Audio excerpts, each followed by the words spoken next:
আসলে 3D কিভাবে করতে হয়। প্রথমে আমরা যখন অটোক্যাড খুলি তখন এরকম একটা এই জায়গায় দেখেন উপরে একটা ড্রপ ডাউন মেনু যদি দেখি এইখানে অনেক ধরনের অপশন থাকে, অটোক্যাডে থাকে। তো আমরা 3D মডেলিংটা যদি এখানে ক্লিক করি তাহলে 3D রিবনগুলি চলে আসবে, 2D না হয় সবগুলি 3D চলে আসবে আর কি। তো এরপরে আমরা যে কাজটা করব সেটা হলো এই যে দেখেন এখানে বাম পাশে টপ কর্নারে লেফট কর্নারে এখানে দেওয়া আছে টপ 2D ওয়্যার ফ্রেম। তো আমরা টপে গিয়ে ক্লিক করলে এখানে আইসোমেট্রিক এই যে SW এটা বিভিন্ন অ্যাঙ্গেলের আইসোমেট্রিক, যে কোনো একটাতে ক্লিক করলাম। তারপর আমরা নর্মালি যদি দেখাই, আমি একটা জিনিস দেখাই, সেটা হলো একটা ম্যানহোল যদি আমি 3D-তে করতে চাই তো আমি ম্যানহোলের একটা বেজ তৈরি করলাম প্রথমে। আমাদের ম্যানহোলের বেজ হলো 900 ডায়া যদি করি 45, হ্যাঁ অনেক ছোট হয়েছে এটা।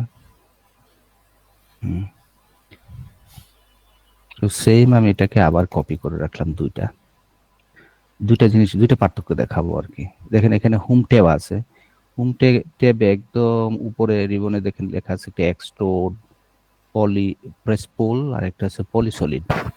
এই যে এক্সট্রুড করতে হবে আর কি। তো এক্সট্রুড দুইটা আছে, একটা হলো এই যে দেখেন সারফেসে গিয়ে একটা এক্সট্রুড আছে এই যেটা, আর একটা সলিডে গিয়ে একটা এক্সট্রুড আছে এই যে।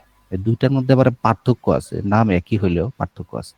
তো আমি প্রথমে সলিডে এক্সট্রুড করে দেখাবো। এক্সট্রুড কমান্ড নিলাম, নেওয়ার পরে এটাকে সিলেক্ট করলাম, এন্টার, রাইট ক্লিক, দেন এটাকে আমরা দিলাম ধরলাম 3 মিটার হাইট ম্যানহোল। হ্যাঁ আচ্ছা, এবার যদি আমি এটা একটু দেখতে চাই এটা কেমন হয়েছে পরে দেখাচ্ছি, ওইটাকে ওটাই। এবার আসি আমরা সারফেসে এসে দেখেন আরেকটা এক্সট্রুড আছে, ওটাতে ক্লিক করলাম, ক্লিক করে সিলেক্ট, রাইট ক্লিক, এন্টার, এটাও দিলাম 3 মিটার। দেখেন দুইটা জিনিস কিন্তু দুই রকম দেখাচ্ছে, একটা এরকম একটা ভাগ ভাগ মনে হচ্ছে না। এবার আমরা এটা যদি দেখতে চাই 2D ওয়্যার ফ্রেমে না গিয়ে আমরা দেখবো কনসেপ্ট চলে যায়। হ্যাঁ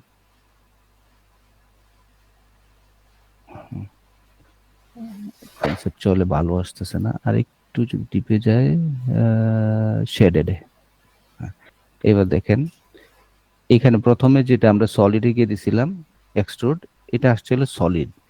আর সারফেসে গিয়ে যে এক্সট্রুডটা দিছিলাম সেটা দেখেন এটা ভিতরে এটার গর্ত আছে, এই দেখেন মানে হলোর মতো, আর একটা সলিড একটা, এই দুইটা এক্সট্রুডের পার্থক্য এটা আর কি।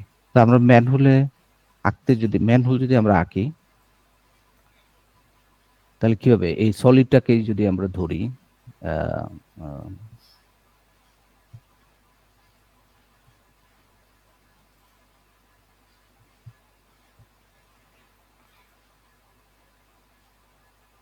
তাই চলে গেছে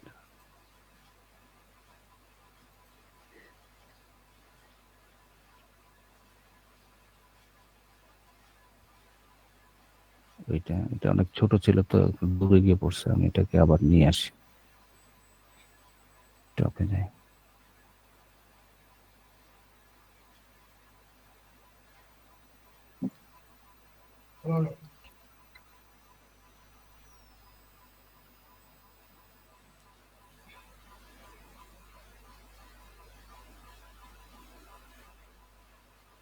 আচ্ছা আবার একই দেখাই, টপে আইসোমেট্রিক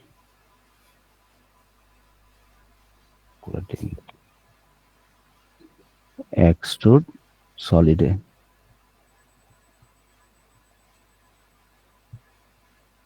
হ্যাঁ এখন এই যে দেখেন এখানে আরেকটা আছে প্রেস পুল।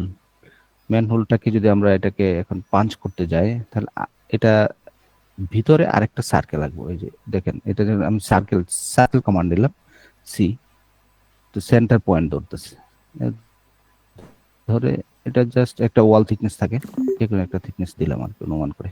হ্যাঁ দেওয়ার পরে এখন এটাকে আমরা প্রেস পুল করব। প্রেস পুল ও এক্সট্রুডের মতোই, প্রেস পুল করে হলো একটা সলিড অবজেক্টের ভিতরে একটা বাউন্ডারি দিয়ে ওইটাকে প্রেস পুল বলে আর কি। প্রেস পুল কমান্ড নিলাম, নিয়ে আমরা এটা সিলেক্ট করলাম। এটা যখন আমি ভিতরের দিকে নেই এর ভিতরে দেখাচ্ছে। এখন আমি এটা উপরেও নিতে পারি, নিচেও নিতে পারি। তো আমি নিচে নিব, আমি এটা একদম থ্রুলি পাঞ্চ করব। এই যে দেখেন পাঞ্চ হয়ে গেছে, দেখছেন? থ্রুলি না নিয়ে আমি যদি এটাকে আরেকটু উপরে দিতাম, নিচের একটা বেজের একটা দিতে পারি, তাহলে ওই ম্যানহোলের নিচের একটা স্ল্যাবও হয়ে যায়। অথবা আমরা আলাদা করে আরেকটা স্ল্যাবও আঁকতে পারি, সার্কেল, জাস্ট সার্কেল কমান্ড নিয়ে নিচে একটা সলিড আঁকতে পারি আর কি। এটাই দেখানোর উদ্দেশ্য ছিল। Thank you. কারো যদি কোনো কোয়েশ্চেন থাকে বলতে পারেন।